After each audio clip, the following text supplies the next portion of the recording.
श्रीनारायणस्तोत्रम् नारायणो यो नरभोजलायो नारायणो ज्ञाननिवर्तनेन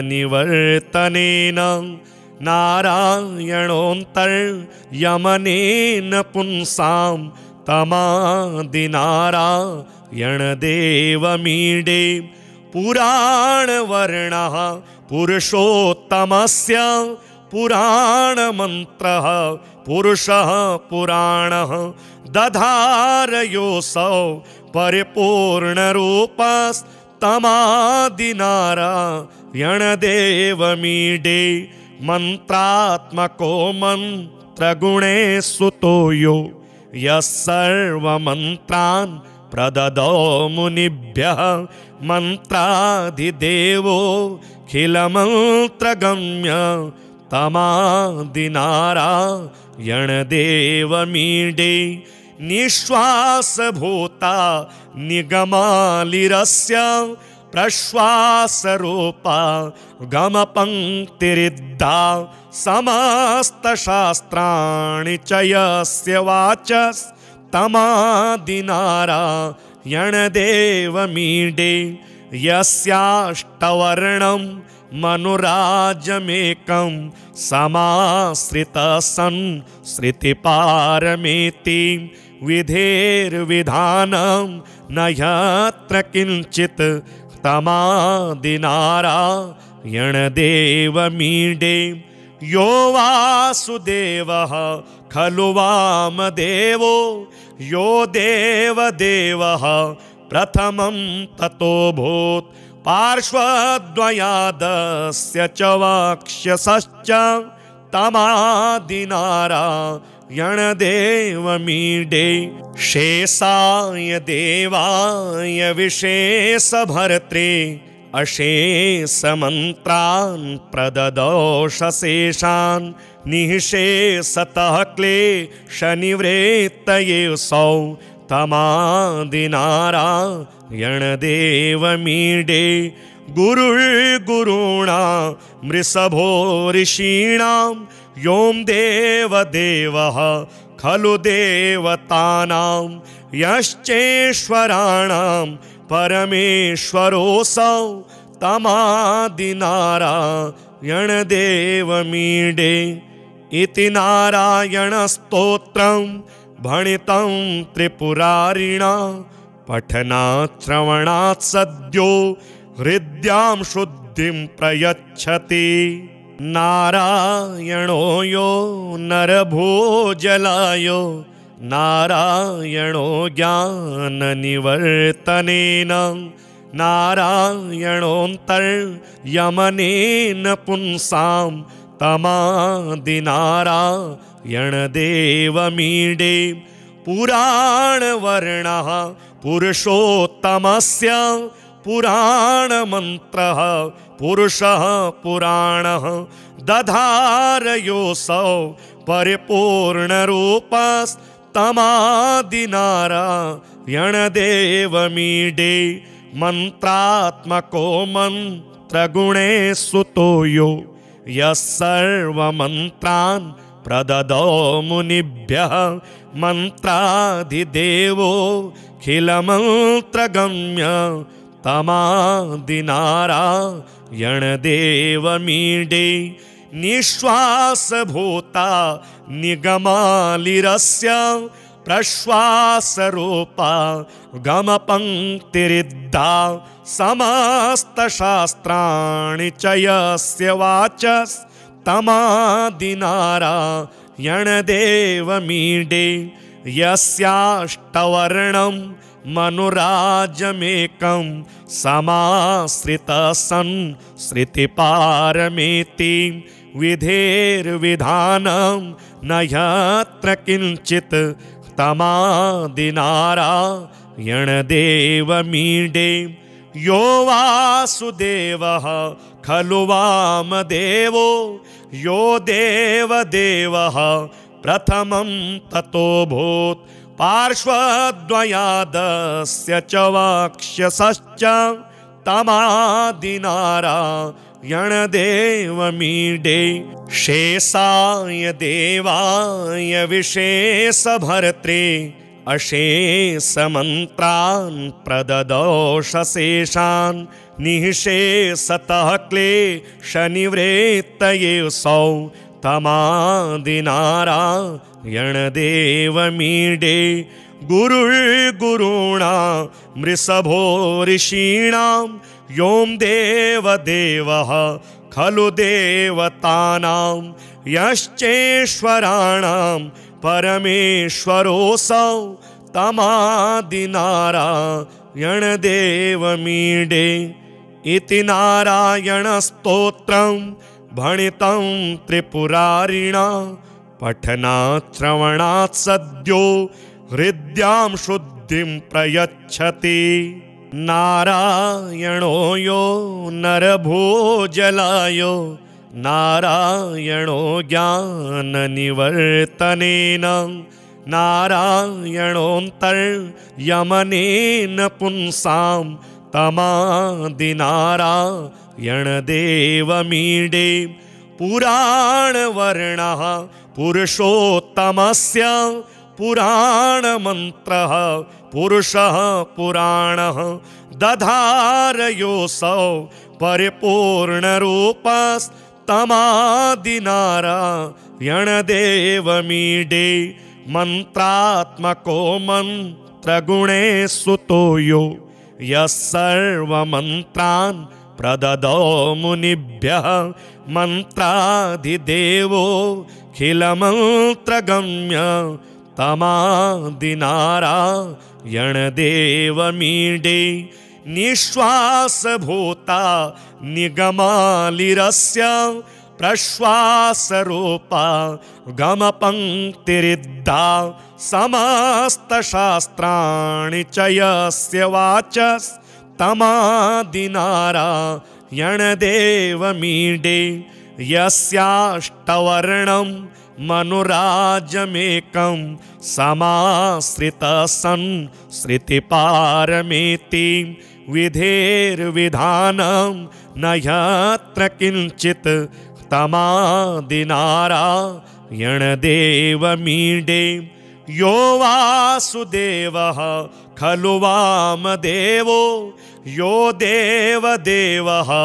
प्रथमं ततोऽभूत् पार्श्वद्वयादस्य च वक्षसश्च तमादिनारायणदेवमीडे शेषाय देवाय विशेषभर्त्रे अशेषमन्त्रान् प्रददोषशेषान् निःशेषतः क्लेशनिवृत्तये सौ तमादिनारायणदेवमीडे गुरुर्गुरूणां मृषभो ऋषीणां यों देवदेवः खलु देवतानां यश्चेश्वराणां परमेश्वरोऽसौ तमादिनारायणदेवमीडे इति नारायणस्तोत्रं भणितं त्रिपुरारिणा पठनात् श्रवणात् सद्यो हृद्यां शुद्धिं प्रयच्छति।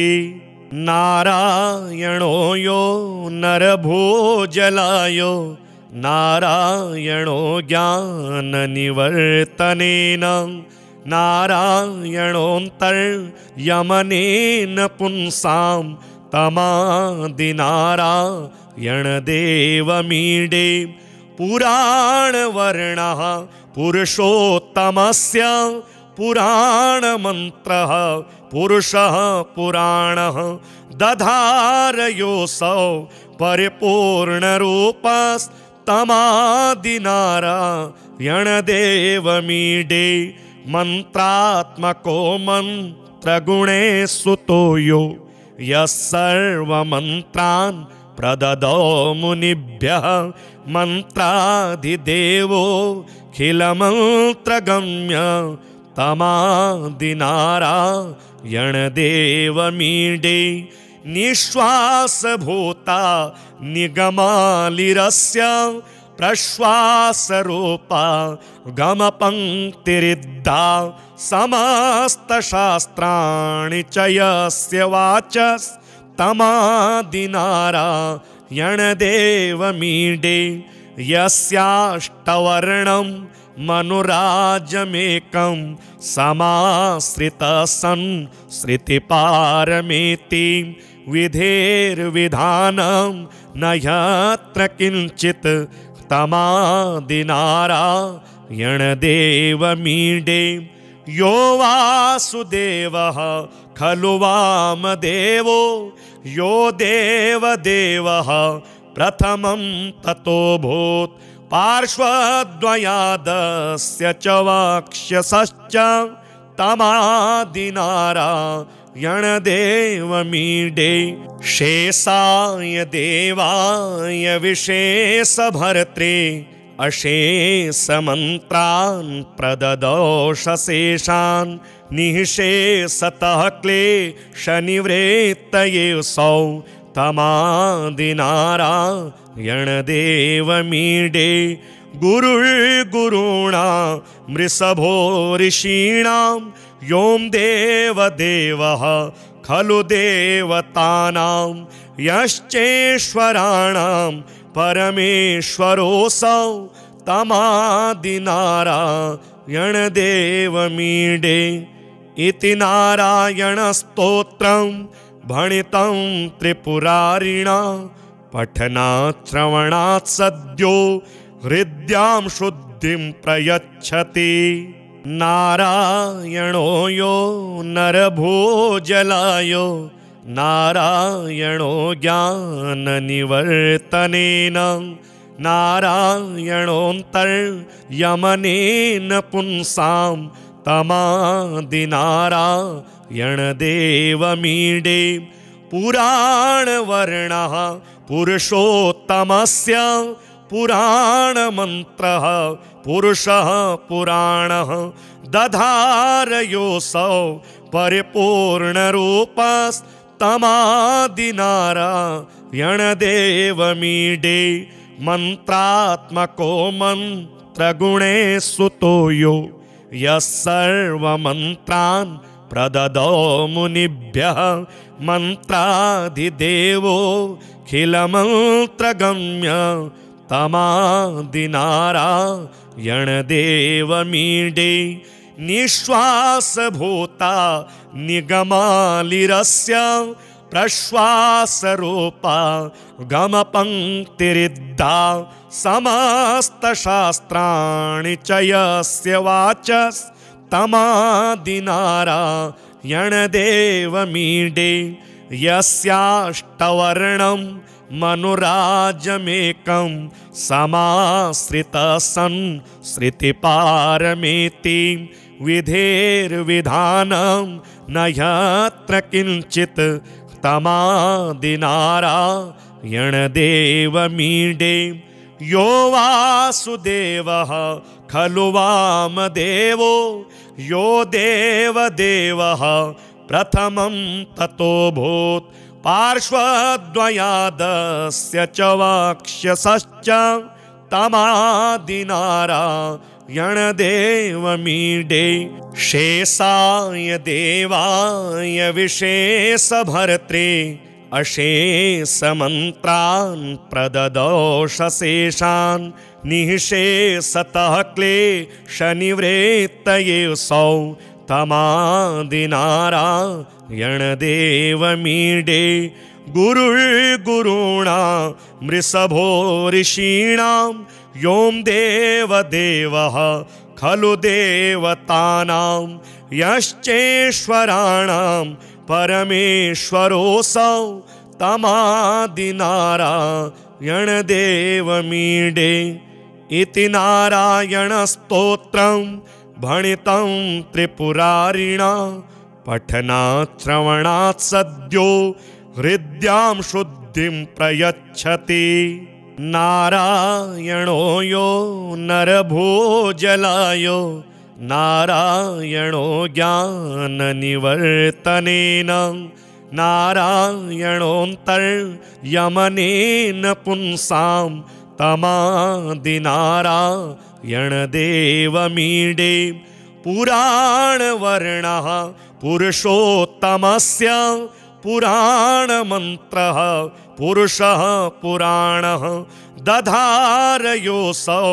परिपूर्णरूपस्तमादिनारायणदेवमीडे मन्त्रात्मको मन्त्रगुणे सुतो यो यः सर्वमन्त्रान् प्रददौ मुनिभ्यः मन्त्राधिदेवोऽखिलमन्त्रगम्य तमादिनारायणदेवमीडे निःश्वासभूता निगमालिरस्य प्रश्वासरूपा गमपङ्क्तिरिद्धा समस्तशास्त्राणि च यस्य वाचस्तमादिनारायणदेवमीडे यस्याष्टवर्णं मनुराजमेकं समाश्रितः सन् श्रुतिपारमेति विधेर्विधानं न यत्र किञ्चित् तमादिनारायणदेवमीडे यो वासुदेवः खलु वामदेवो यो देवदेवः प्रथमं ततोऽभूत् पार्श्वद्वयादस्य च वक्षसश्च तमादिनारायणदेवमीडे शेषाय देवाय विशेषभर्त्रे अशेषमन्त्रान् प्रददोषशेषान् निःशेषतः क्लेशनिवृत्तये सौ तमादिनारायणदेवमीडे गुरुर्गुरूणां मृषभो ऋषीणां यों देवदेवः खलु देवतानां यश्चेश्वराणां परमेश्वरोऽसौ तमादिनारायणदेवमीडे इति नारायणस्तोत्रं भणितं त्रिपुरारिणा पठनात् श्रवणात् सद्यो हृद्यां शुद्धिं प्रयच्छति। नारायणो यो नरभोजलायो नारायणो ज्ञाननिवर्तनेन नारायणोऽन्तर्यमनेन पुंसां तमादिनारायणदेवमीडे पुराणवर्णः पुरुषोत्तमस्य पुराणमन्त्रः पुरुषः पुराणः दधारयोऽसौ परिपूर्णरूपस्तमादिनारायणदेवमीडे मन्त्रात्मको मन्त्रगुणे सुतो यो यः सर्वमन्त्रान् प्रददौ मुनिभ्यः मन्त्राधिदेवोऽखिलमन्त्रगम्य तमादिनारायणदेवमीडे निःश्वासभूता निगमालिरस्य प्रश्वासरूपा गमपङ्क्तिरिद्धा समस्तशास्त्राणि च यस्य वाचस्तमादिनारायणदेवमीडे यस्याष्टवर्णं मनुराजमेकं समाश्रितः सन् श्रुतिपारमेति विधेर्विधानं न यत्र किञ्चित् तमादिनारायणदेवमीडे यो वासुदेवः खलु वामदेवो यो देवदेवः प्रथमं ततोऽभूत् पार्श्वद्वयादस्य च वक्षसश्च तमादिनारायणदेवमीडे शेषाय देवाय विशेषभर्त्रे अशेषमन्त्रान् प्रददोषशेषान् निःशेषतः क्लेशनिवृत्तये सौ तमादिनारायणदेवमीडे यणदेवमीडे गुरुर्गुरुणा मृषभो ऋषीणां यों देवदेवः खलु देवतानां यश्चेश्वराणां परमेश्वरोऽसौ तमादिनारायणदेवमीडे इति नारायणस्तोत्रं भणितं त्रिपुरारिणा पठनात् श्रवणात् सद्यो हृद्यां शुद्धिं प्रयच्छति। नारायणो यो नरभोजलायो नारायणो ज्ञाननिवर्तनेन नारायणोऽन्तर्यमनेन पुंसां तमादिनारायणदेवमीडे पुराणवर्णः पुरुषोत्तमस्य पुराणमन्त्रः पुरुषः पुराणः दधारयोऽसौ परिपूर्णरूपस्तमादिनारायणदेवमीडे मन्त्रात्मको मन्त्रगुणे सुतो यो यः सर्वमन्त्रान् प्रददौ मुनिभ्यः मन्त्राधिदेवोऽखिलमन्त्रगम्य तमादिनारायणदेवमीडे निःश्वासभूता निगमालिरस्य प्रश्वासरूपा गमपङ्क्तिरिद्धा समस्तशास्त्राणि च यस्य वाचस्तमादिनारायणदेवमीडे यस्याष्टवर्णं मनुराजमेकं समाश्रितः सन् श्रुतिपारमेति विधेर्विधानं न यत्र किञ्चित्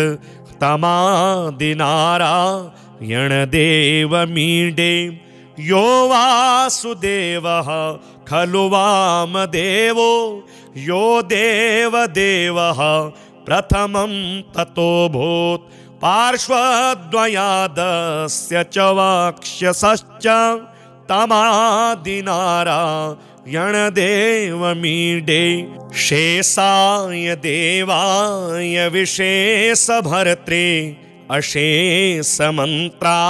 प्रददोषशेषान् निःशेषतः क्लेशनिवृत्तये सौ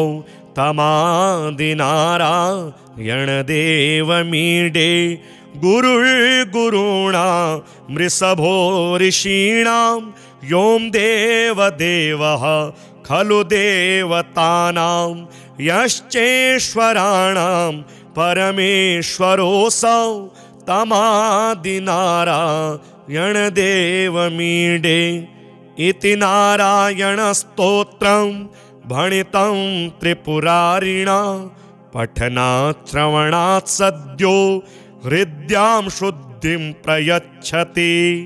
नारायणो यो नरभोजलायो नारायणो ज्ञाननिवर्तनेन नारायणोऽन्तर्यमनेन पुंसां तमादिनारायणदेवमीडे पुराणवर्णः पुरुषोत्तमस्य पुराणमन्त्रः पुरुषः पुराणः दधारयोऽसौ परिपूर्णरूपस्तमादिनारायणदेवमीडे मन्त्रात्मको मन्त्रगुणे सुतो यो यः सर्वमन्त्रान् प्रददौ मुनिभ्यः मन्त्राधिदेवोऽखिलमन्त्रगम्य तमादिनारायणदेवमीडे निःश्वासभूता निगमालिरस्य प्रश्वासरूपा गमपङ्क्तिरिद्धा समस्तशास्त्राणि च यस्य वाचस्तमादिनारायणदेवमीडे यस्याष्टवर्णं मनुराजमेकं समाश्रितः सन् श्रुतिपारमेति विधेर्विधानं न यत्र किञ्चित् तमादिनारायणदेवमीडे यो वासुदेवः खलु वामदेवो यो देवदेवः प्रथमं ततोऽभूत् पार्श्वद्वयादस्य च वक्षसश्च तमादिनारायणदेवमीडे शेषाय देवाय विशेषभर्त्रे अशेषमन्त्रान् प्रददोषशेषान् निःशेषतः क्लेशनिवृत्तये सौ तमादिनारायणदेवमीडे गुरुर्गुरूणां मृषभो ऋषीणां यों देवदेवः खलु देवतानां यश्चेश्वराणां परमेश्वरोऽसौ तमादिनारायणदेवमीडे इति नारायणस्तोत्रं भणितं त्रिपुरारिणा पठनात् श्रवणात् सद्यो हृद्यां शुद्धिं प्रयच्छति नारायणो यो नरभोजलायो नारायणो ज्ञाननिवर्तनेन नारायणोऽन्तर्यमनेन पुंसां तमादिनारायणदेवमीडे पुराणवर्णः पुरुषोत्तमस्य पुराणमन्त्रः पुरुषः पुराणः दधारयोऽसौ परिपूर्णरूपस्तमादिनारायणदेवमीडे मन्त्रात्मको मन्त्रगुणे सुतो यो यः सर्वमन्त्रान् प्रददौ मुनिभ्यः मन्त्राधिदेवोऽखिलमन्त्रगम्य तमादिनारायणदेवमीडे निःश्वासभूता निगमालिरस्य प्रश्वासरूपा गमपङ्क्तिरिद्धा समस्तशास्त्राणि च यस्य वाचस्तमादिनारायणदेवमीडे यस्याष्टवर्णं मनुराजमेकं समाश्रितः सन् श्रुतिपारमेति विधेर्विधानं न यत्र किञ्चित् तमादिनारायणदेवमीडे यो वासुदेवः खलु वामदेवो यो देवदेवः प्रथमं ततोऽभूत् पार्श्वद्वयादस्य च वक्षसश्च तमादिनारायणदेवमीडे शेषाय देवाय विशेषभर्त्रे अशेषमन्त्रान् प्रददोषशेषान् निःशेषतः क्लेशनिवृत्तये सौ तमादिनारायणदेवमीडे गुरुर्गुरूणां मृषभो ऋषीणां यों देवदेवः खलु देवतानां यश्चेश्वराणां परमेश्वरोऽसौ तमादिनारायणदेवमीडे इति नारायणस्तोत्रं भणितं त्रिपुरारिणा पठनात् श्रवणात् सद्यो हृद्यां शुद्धिं प्रयच्छति नारायणो यो नरभोजलायो नारायणो ज्ञाननिवर्तनेन नारायणोऽन्तर्यमनेन पुंसां तमादिनारायणदेवमीडे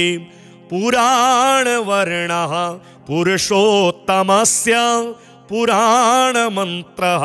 पुरुषः पुराणः दधारयोऽसौ परिपूर्णरूपस्तमादिनारायणदेवमीडे मन्त्रात्मको मन्त्रगुणेषु यो यः सर्वमन्त्रान् प्रददौ मुनिभ्यः मन्त्राधिदेवोऽखिलमन्त्रगम्य तमादिनारायणदेवमीडे निःश्वासभूता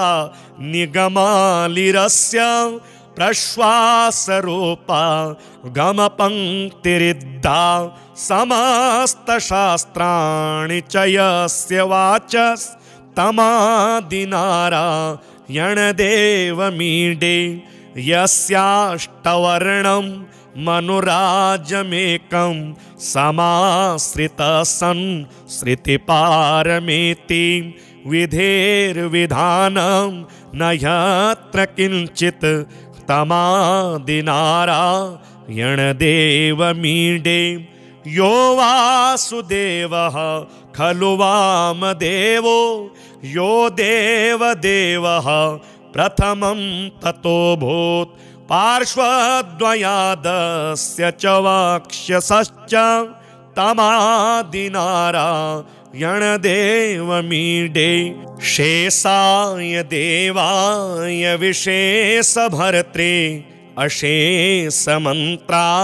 प्रददोषशेषान् निःशेषतः क्लेशनिवृत्तये सौ तमादिनारायणदेवमीडे गुरुर्गुरूणां वृषभो ऋषीणां यों देवदेवः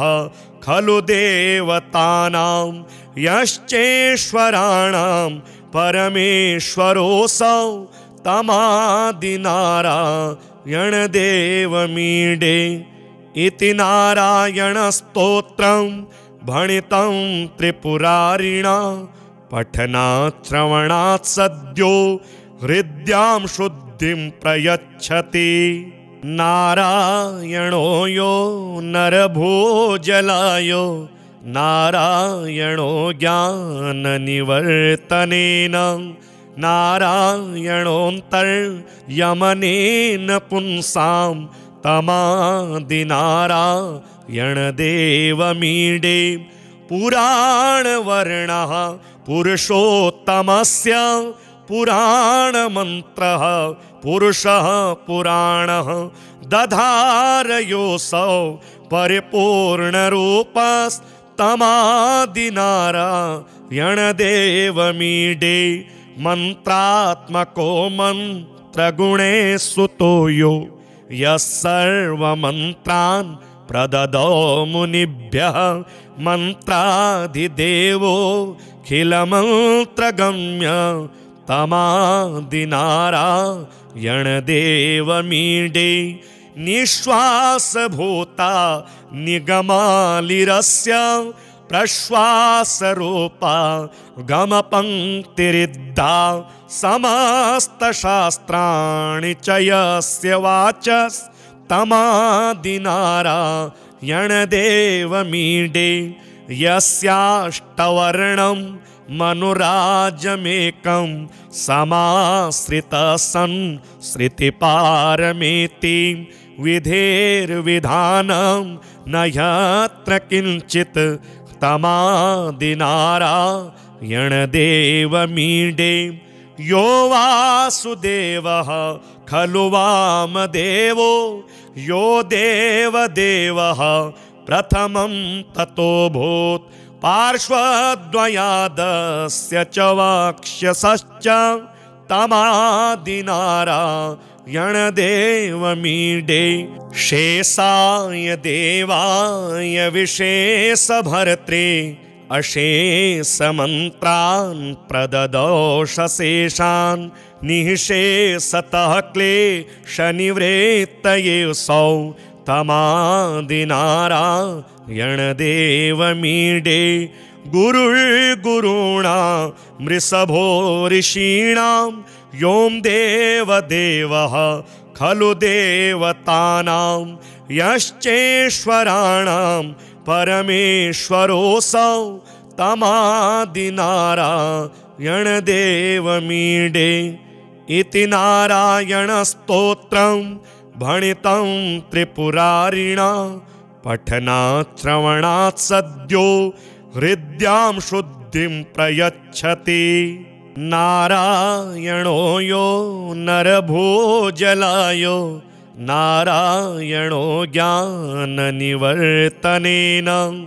नारायणोऽन्तर्यमनेन पुंसां तमादिनारायणदेवमीडे पुराणवर्णः पुरुषोत्तमस्य पुराणमन्त्रः पुरुषः पुराणः दधारयोऽसौ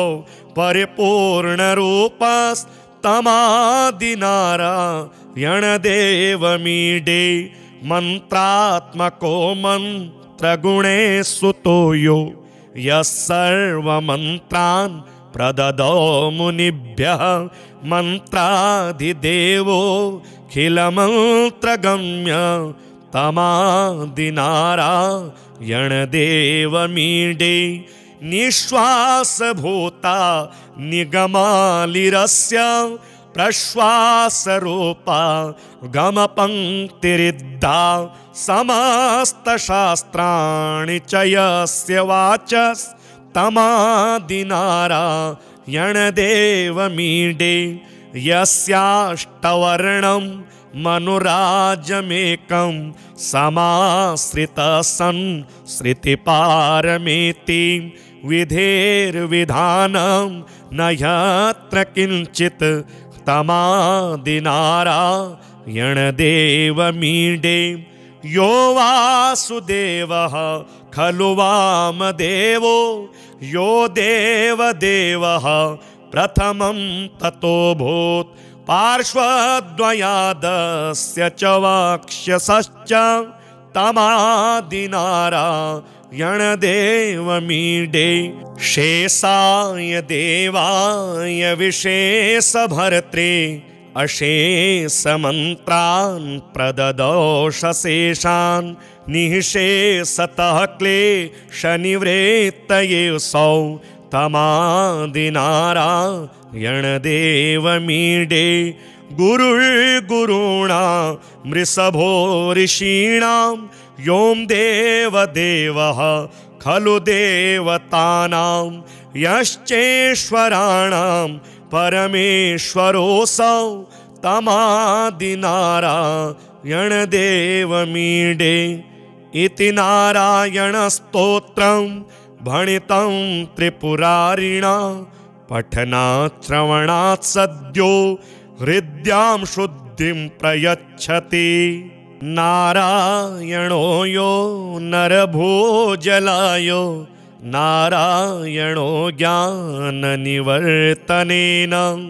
नारायणोऽन्तर्यमनेन पुंसां तमादिनारायणदेवमीडे पुराणवर्णः पुरुषोत्तमस्य पुराणमन्त्रः पुरुषः पुराणः दधारयोऽसौ परिपूर्णरूपस्तमादिनारायणदेवमीडे मन्त्रात्मको मन्त्रगुणे सुतो यो यः सर्वमन्त्रान् प्रददौ मुनिभ्यः मन्त्राधिदेवोऽखिलमन्त्रगम्य तमादिनारायणदेवमीडे निःश्वासभूता निगमालिरस्य प्रश्वासरूपा गमपङ्क्तिरिद्धा समस्तशास्त्राणि च यस्य वाचस्तमादिनारायणदेवमीडे यस्याष्टवर्णं मनुराजमेकं समाश्रितः सन् श्रुतिपारमेति विधेर्विधानं न यत्र किञ्चित् तमादिनारायणदेवमीडे यो वासुदेवः खलु वामदेवो यो देवदेवः प्रथमं ततोऽभूत् पार्श्वद्वयादस्य च वक्षसश्च तमादिनारायणदेवमीडे शेषाय देवाय विशेषभर्त्रे अशेषमन्त्रान् प्रददोषशेषान् निःशेषतः क्लेशनिवृत्तये सौ तमादिनारायणदेवमीडे गुरुर्गुरूणां वृषभो ऋषीणां यों देवदेवः खलु देवतानां यश्चेश्वराणां परमेश्वरोऽसौ तमादिनारायणदेवमीडे इति नारायणस्तोत्रं भणितं त्रिपुरारिणा पठनात् श्रवणात् सद्यो हृद्यां शुद्धिं प्रयच्छति। नारायणो यो नरभोजलायो नारायणो ज्ञाननिवर्तनेन नारायणोऽन्तर्यमनेन पुंसां तमादिनारायणदेवमीडे पुराणवर्णः पुरुषोत्तमस्य पुराणमन्त्रः पुरुषः पुराणः दधारयोऽसौ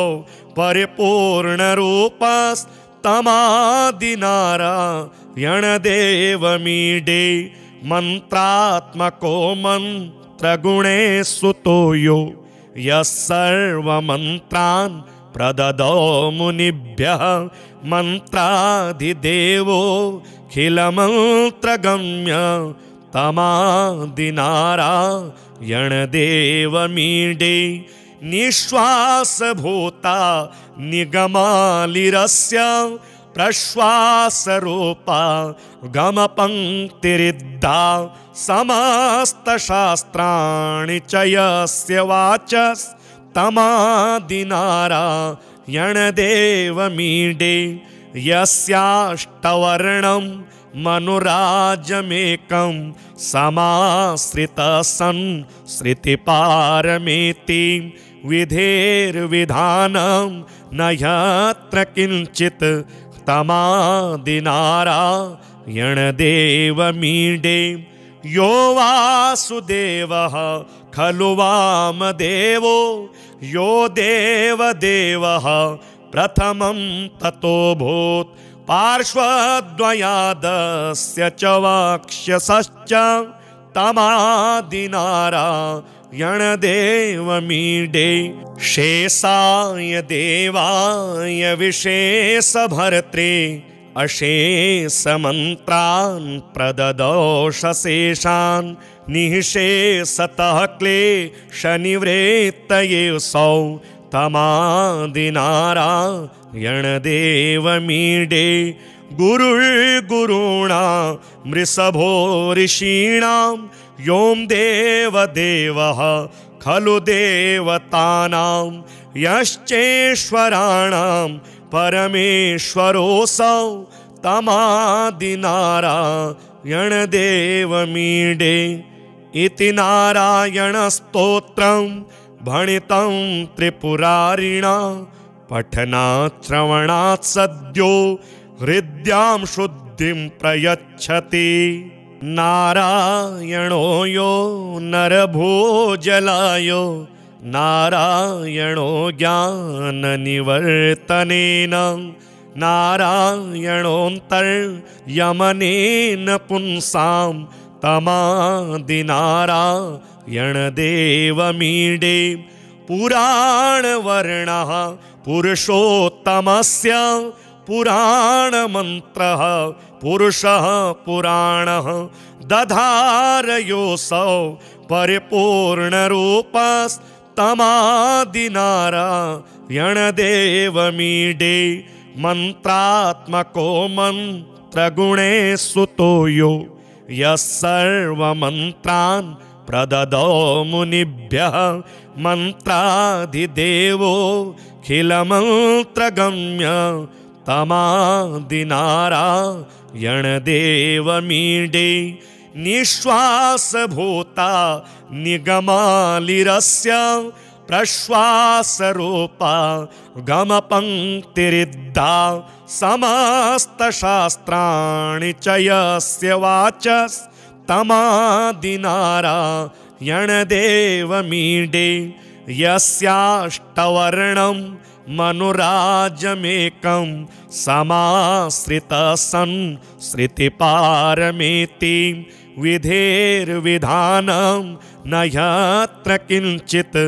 तमादिनारायणदेवमीडे यो वासुदेवः खलु वामदेवो यो देवदेवः प्रथमं ततोऽभूत् पार्श्वद्वयादस्य च वक्षसश्च तमादिनारायणदेवमीडे शेषाय देवाय विशेषभर्त्रे अशेषमन्त्रान् प्रददोषशेषान् निःशेषतः क्लेशनिवृत्तये सौ तमादिनारायणदेवमीडे गुरुर्गुरूणां मृषभो ऋषीणां यों देवदेवः खलु देवतानां यश्चेश्वराणां परमेश्वरोऽसौ तमादिनारायणदेवमीडे इति नारायणस्तोत्रं भणितं त्रिपुरारिणा पठनात् श्रवणात् सद्यो हृद्यां शुद्धिं प्रयच्छति। नारायणो यो नरभोजलायो नारायणो ज्ञाननिवर्तनेन नारायणोऽन्तर्यमनेन पुंसां तमादिनारायणदेवमीडे पुराणवर्णः पुरुषोत्तमस्य पुराणमन्त्रः पुरुषः पुराणः दधारयोऽसौ परिपूर्णरूपस्तमादिनारायणदेवमीडे मन्त्रात्मको मन्त्रगुणे सुतो यो यः सर्वमन्त्रान् प्रददौ मुनिभ्यः मन्त्राधिदेवो खिलमन्त्रगम्य तमादिनारायणदेवमीडे निःश्वासभूता निगमालिरस्य प्रश्वासरूपा गमपङ्क्तिरिद्धा समस्तशास्त्राणि च यस्य वाचस्तमादिनारायणदेवमीडे यस्याष्टवर्णं मनुराजमेकं समाश्रितः सन् श्रुतिपारमेति विधेर्विधानं न यत्र किञ्चित् तमादिनारायणदेवमीडे यो वासुदेवः खलु वामदेवो यो देवदेवः प्रथमं ततोऽभूत् पार्श्वद्वयादस्य च वक्षसश्च तमादिनारायणदेवमीडे शेषाय देवाय विशेषभर्त्रे अशेषमन्त्रान् प्रददोषशेषान् निःशेषतः क्लेशनिवृत्तये सौ तमादिनारायणदेवमीडे गुरुर्गुरूणां मृषभो ऋषीणां यों देवदेवः खलु देवतानां यश्चेश्वराणां परमेश्वरोऽसौ तमादिनारायणदेवमीडे इति नारायणस्तोत्रं भणितं त्रिपुरारिणा पठनात् श्रवणात् सद्यो हृद्यां शुद्धिं प्रयच्छति। नारायणो यो नरभोजलायो नारायणो ज्ञाननिवर्तनेन नारायणोऽन्तर्यमनेन पुंसां तमादिनारायणदेवमीडे पुराणवर्णः पुरुषोत्तमस्य पुराणमन्त्रः पुरुषः पुराणः दधारयोऽसौ परिपूर्णरूपस्तमादिनारायणदेवमीडे मंत्रात्मको मंत्रगुणे सुतो यो यः सर्वमन्त्रान् प्रददौ मुनिभ्यः मन्त्राधिदेवोऽखिलमन्त्रगम्य तमादिनारायणदेवमीडे निःश्वासभूता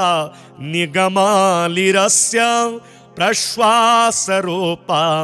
गमपङ्क्तिरिद्धा समस्तशास्त्राणि च यस्य वाचस्तमादिनारायणदेवमीडे यस्याष्टवर्णं मनुराजमेकं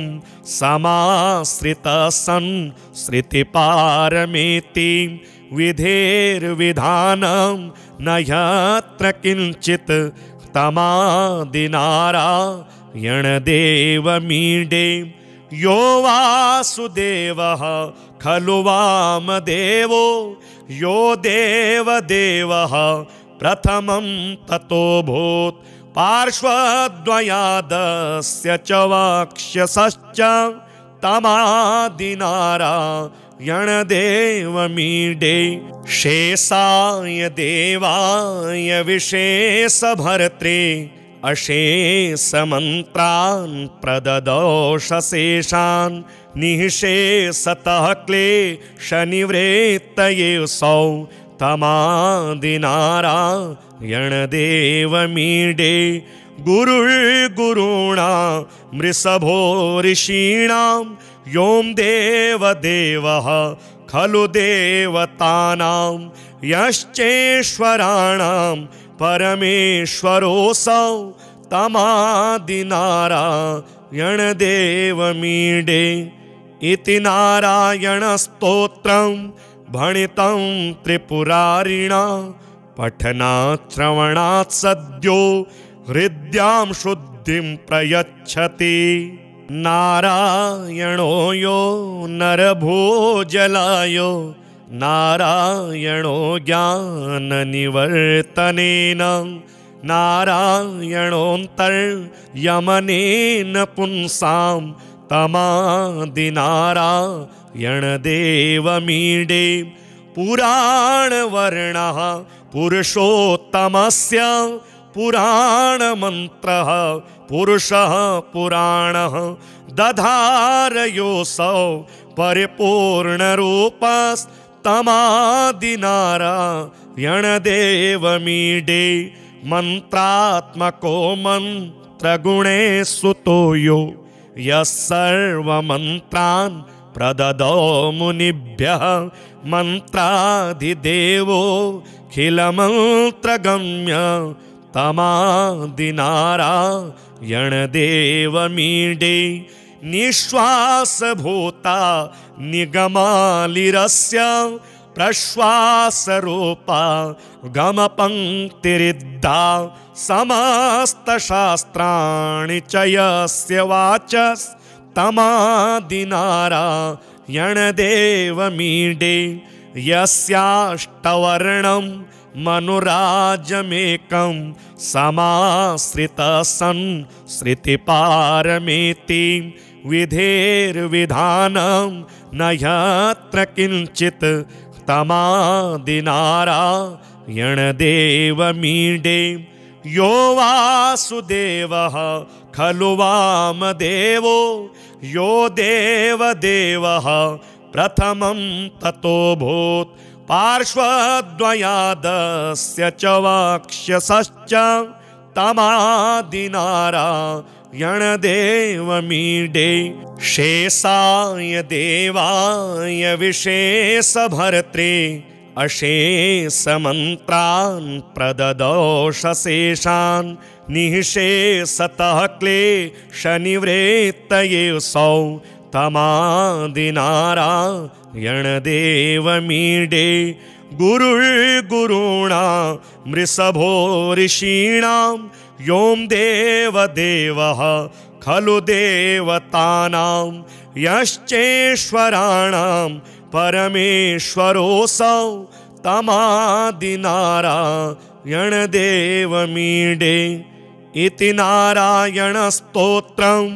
भणितं त्रिपुरारिणा पठनात् श्रवणात् सद्यो हृद्यां शुद्धिं प्रयच्छति। नारायणो यो नरभोजलायो नारायणो ज्ञाननिवर्तनेन नारायणोऽन्तर्यमनेन पुंसां तमादिनारायणदेवमीडे पुराणवर्णः पुरुषोत्तमस्य पुराणमन्त्रः पुरुषः पुराणः दधारयोऽसौ परिपूर्णरूपस्तमादिनारायणदेवमीडे मन्त्रात्मको मन्त्रगुणे सुतो यो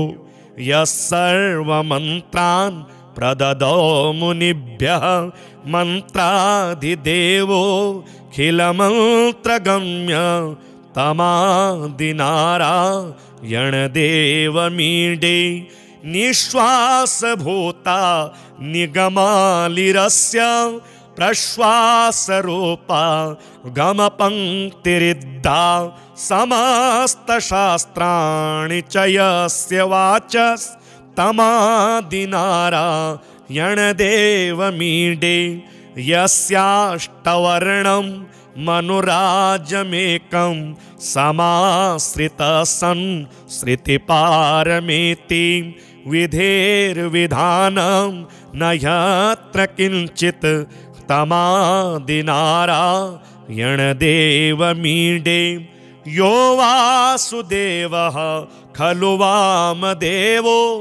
यो देवदेवः प्रथमं ततोऽभूत् पार्श्वद्वयादस्य च वक्षसश्च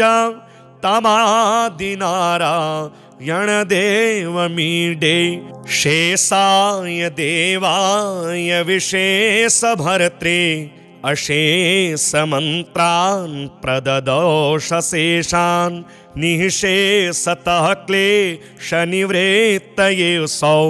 तमादिनारायणदेवमीडे गुरुर्गुरूणां मृषभो ऋषीणां यों देवदेवः खलु देवतानां यश्चेश्वराणां परमेश्वरोऽसौ तमादिनारायणदेवमीडे इति नारायणस्तोत्रं भणितं त्रिपुरारिणा पठनात् श्रवणात् सद्यो हृद्यां शुद्धिं प्रयच्छति। नारायणो यो नरभोजलायो नारायणो ज्ञाननिवर्तनेन नारायणोऽन्तर्यमनेन पुंसां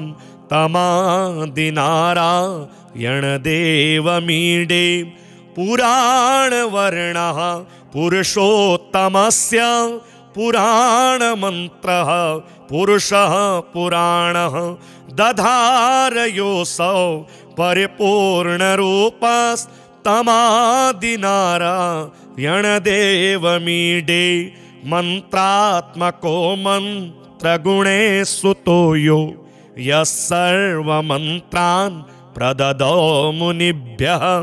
मन्त्राधिदेवोऽखिलमन्त्रगम्य तमादिनारायणदेवमीडे निःश्वासभूता निगमालिरस्य प्रश्वासरूपा गमपङ्क्तिरिद्धा समस्तशास्त्राणि च यस्य वाचस्तमादिनारायणदेवमीडे यस्याष्टवर्णं मनुराजमेकं समाश्रितसन् श्रुतिपारमेति विधेर्विधानं न यत्र किञ्चित् तमादिनारायणदेवमीडे यो वासुदेवः खलु वामदेवो यो देवदेवः प्रथमं ततोऽभूत् पार्श्वद्वयादस्य च वक्षसश्च तमादिनारायणदेवमीडे शेषाय देवाय विशेषभर्त्रे अशेषमन्त्रान् प्रददोषशेषान् निःशेषतः क्लेशनिवृत्तये सौ तमादिनारायणदेवमीडे गुरुर्गुरूणां मृषभो ऋषीणां यों देवदेवः खलु देवतानां यश्चेश्वराणां परमेश्वरोऽसौ तमादिनारायणदेवमीडे इति नारायणस्तोत्रं भणितं त्रिपुरारिणा पठनात् श्रवणात् सद्यो हृद्यां शुद्धिं प्रयच्छति।